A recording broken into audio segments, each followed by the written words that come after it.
Hello everyone, a brand new season of EWS-E kicks off right here in Switzerland this month. Welcome to the specialised EWS-E CransMontana.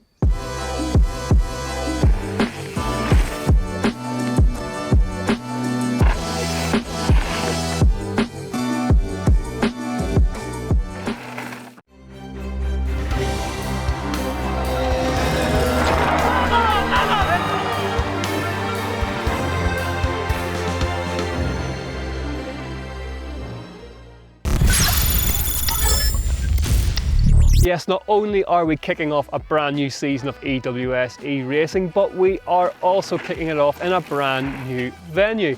If you're new to CransMontana, then it is one of the most spectacular outdoor spaces you will find anywhere in Europe, and it has some serious routes too. Chances are, if you were into big mountain biking back in the day, this was one of the European spots on your must-ride list. And there is something for the old romantics like myself very, very warming about seeing a brand new generation of bike technology arrive here in Switzerland to kick off the new year. And if the debut 2020 EWS-E season is anything to go by, e-bike racing has a bit of a penchant for drama.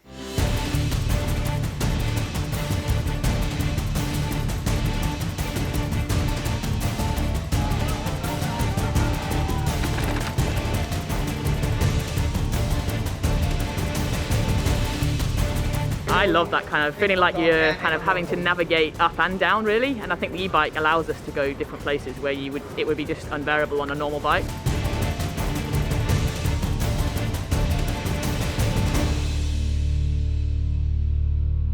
Yes, some high drama there last year. The big winners, of course, some mountain bike royalty in the forms of Nico Vulio and Tracy Mosley, but also some emerging names. Great to see the likes of Yannick Pontal and Melanie Pujan taking the debut wins in Zermatt. If you're unfamiliar with EWS-E or e-bike racing, here's how we do it. Here's our potted guide. An EWS-E course consists of 3 separate loops throughout the day, with an opportunity to change batteries at the end of each loop. As in a regular enduro race, there are special stages and liaisons. Due to an e-bike's ability to cover ground quickly, the liaison times are deliberately kept really tight, meaning that each loop is pretty tough. There are a number of power stages on the course which are timed uphill tests. This is no easy ride. Whoever wins an EWS-E will have to have completely mastered themselves, their bike and their surroundings. Well, before we hear from those EWS-E big hitters, 2 men who are by no means masters of their surroundings, their bikes, or anything at all really, is myself and Rory Cunningham, the EWS-E sports coordinator. We headed out onto the hill to sample the first of the Swiss power stages.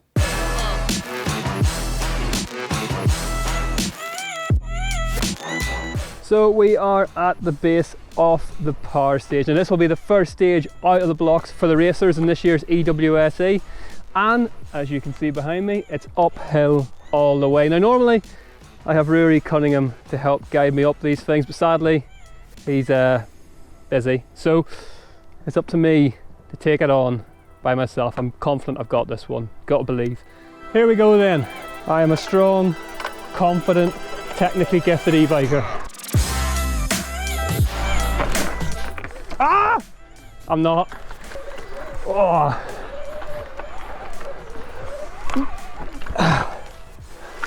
This is a tough start. Look how far I've come. Hardly anything. Been off the bike twice, into the loom again. Oh, heart rate through the roof already. Trying to keep the bike moving forward.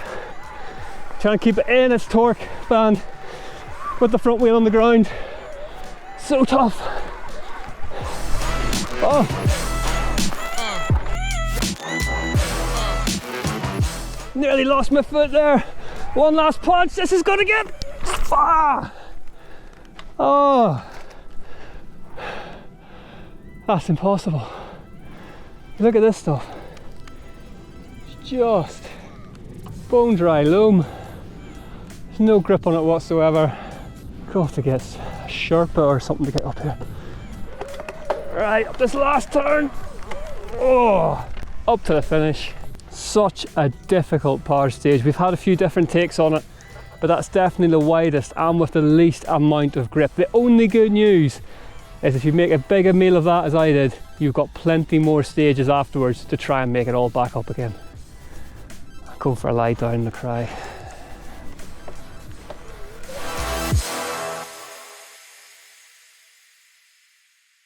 Well, I think we can save my dignity and probably not show me riding a bike uphill any more than necessary, but it is now time to hear from some e-bike royalty.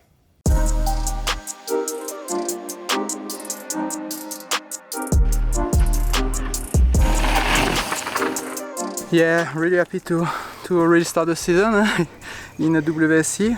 Good to see a lot of riders at the start and a good rider, so should be a good race.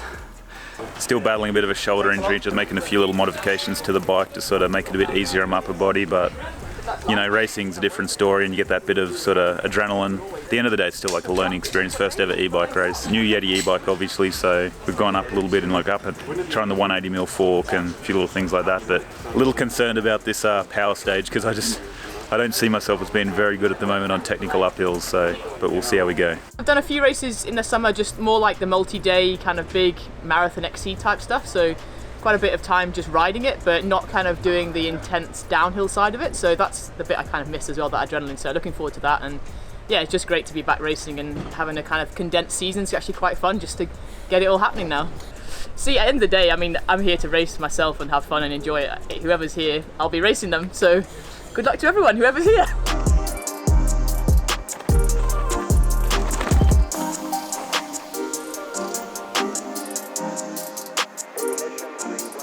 Yeah, a long break for e-bike races. We raced the French National Cup with a high level, so it was a good warm-up before World Series, I think. It's a new game, new riders, so we'll see. I will try to feel good on the bike, take pleasure. Last year I was another brand, another team, so brand new bikes, so yeah, it's a new year. Fantastic to be back. Last time I was at EWS was the Trophy of Nations in 2019. Definitely been putting in an extraordinary amount of effort for sure. Like I haven't really touched a normal bike since I was at the Trophy of Nations, really. Yeah, I spent a lot of time riding this, but you know, there's so many unknowns and questions that are about to be answered about the race format, our bike moving forward. I think the biggest key we have is we have a brand new bike now, which is unreal. You know, it's really awesome to be here in CransMontana and launching that new bike, the new Rain E on the world stage, on the biggest platform we can do it on. There we have it then. Don't forget that you can follow all the action from the specialised EWS-E CransMontana right here on EMBN this week, as well as on the Enduro World Series channels, all our social media outlets. Stay tuned for more from Switzerland.